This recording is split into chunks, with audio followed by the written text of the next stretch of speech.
O pouco que somos e o pouco que temos se torna muito nas mãos de Deus.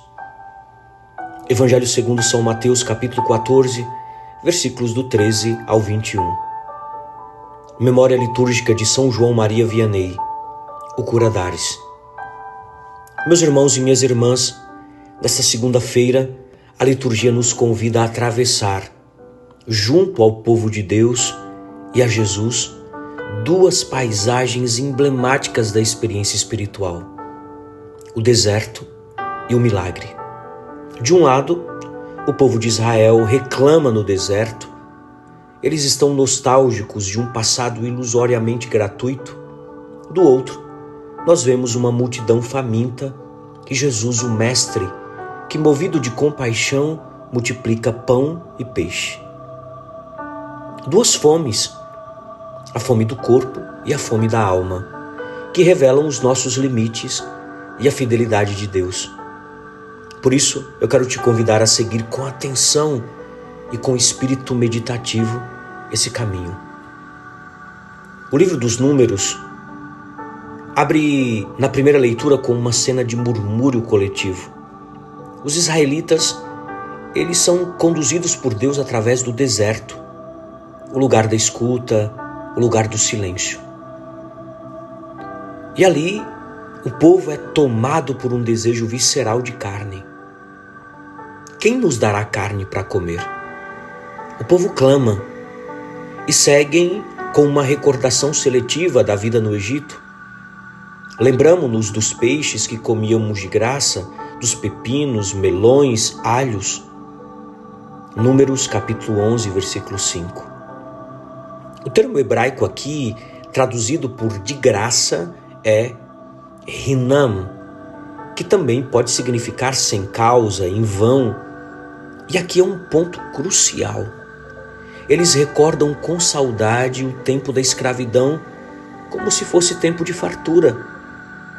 A memória é manipulada pelo medo do presente, pelo desconforto da liberdade que exige confiança. Veja, o deserto se torna um espelho da alma. Ali, toda nostalgia, muitas vezes distorcida, emerge quando nos falta coragem de viver o hoje. A vida com Deus não é sempre prazer imediato.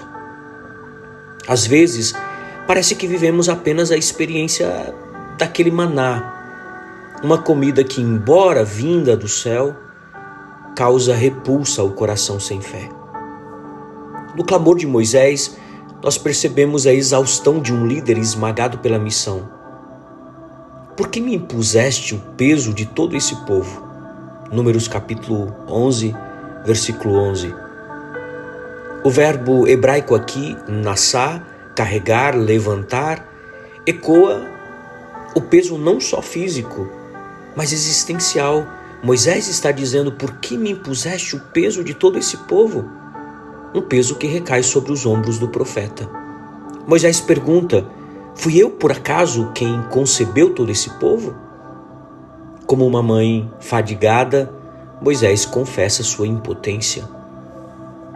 E no evangelho de hoje, em São Mateus, nós temos Jesus em atitude semelhante, mas com uma resposta distinta. Ele também se retira para o deserto, do grego eremos topos, um lugar desabitado, mas espiritualmente fértil. Porém, diferente de Moisés, ele não se desespera diante da multidão. Ele vê o povo e se enche de compaixão. Veja que Jesus, ele não se limita a palavras, ele age. O pedido dos discípulos é sensato. Despede a multidão para que vá comprar alimento. Mas Jesus, como mestre paciente, ele lança a eles um desafio: dai-lhes vós mesmos de comer. São Mateus capítulo 14, versículo 16. Aqui, meus irmãos e minhas irmãs, está o coração da fé cristã. Não se trata apenas de rezar pelos famintos, mas de repartir o pouco que temos. Aqueles 5 pães e 2 peixes se tornam sinal da lógica do reino, onde o pouco nas mãos de Deus se torna abundância. Na teologia patrística, especialmente Nos textos de São João Crisóstomo, ele comenta o Evangelho de São Mateus nessa passagem, e ele vê essa passagem da multiplicação dos pães como prefiguração da Eucaristia. Ele diz: Jesus toma o pão, olha para o céu, abençoa, parte e distribui. São os mesmos gestos da última ceia. A multiplicação não é apenas milagre, mas sinal escatológico. Aponta para o reino onde ninguém terá fome. E mais, Jesus não cria pão do nada, ele parte do que os discípulos oferecem. Deus não costuma agir sozinho. Ele quer nossa colaboração, mesmo que mínima. Por isso nós podemos aprender que a fé é entregar o pouco com confiança para que Deus realize o muito. Há aqui um contraste silencioso com Moisés. Enquanto ele se vê oprimido pelo peso da missão, Jesus distribui o pão com calma, serenidade e autoridade. Isso não significa ausência de sofrimento. Jesus também busca o silêncio e a oração, mas sua comunhão com o Pai o torna canal da providência. Portanto, meus irmãos e minhas irmãs, hoje nessa liturgia nós somos convidados a um duplo movimento interior. Primeiro, a reconhecer as nossas nostalgias falsas. Quantas vezes idealizamos o passado e recusamos o presente como se Deus não estivesse mais conosco? Quantas vezes nós chamamos de gratuito o que na verdade era escravidão? Segundo, nós somos chamados a passar da murmuração à confiança, do medo à entrega.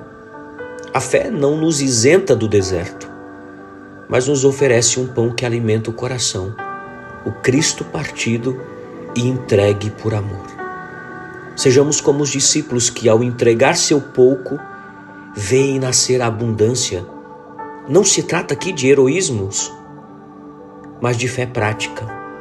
Em síntese, quando diante da provação dos discípulos, Jesus respondeu: não é necessário que se retirem, dai-lhes vós mesmos de comer, nós podemos observar que uma verdadeira profissão de fé se joga nessas palavras de Jesus.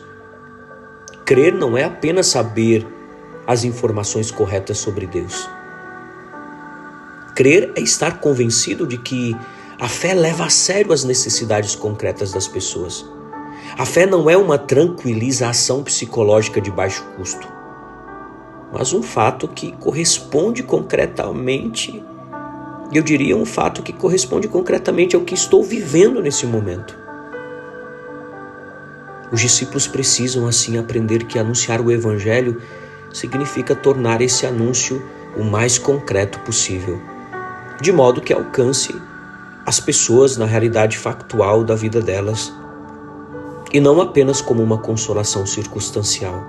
Portanto, meus irmãos e minhas irmãs, nesta Eucaristia nós celebramos este mistério. Esse mistério, o pouco que somos, o pouco que temos, se torna muito nas mãos de Deus, e nós aprendemos dia após dia a repartir com os outros, para que nenhum coração ou corpo ele padeça de fome. Que o Senhor nos liberte da nostalgia que paralisa, do medo que divide, e nos conceda uma fé concreta e compassiva do Cristo, que não apenas fala, mas sacia. O pouco que somos, o pouco que temos, se torna muito nas mãos de Deus. Uma abençoada segunda-feira para você e sua família. Em nome do Pai, do Filho e do Espírito Santo. Amém. Paz e misericórdia.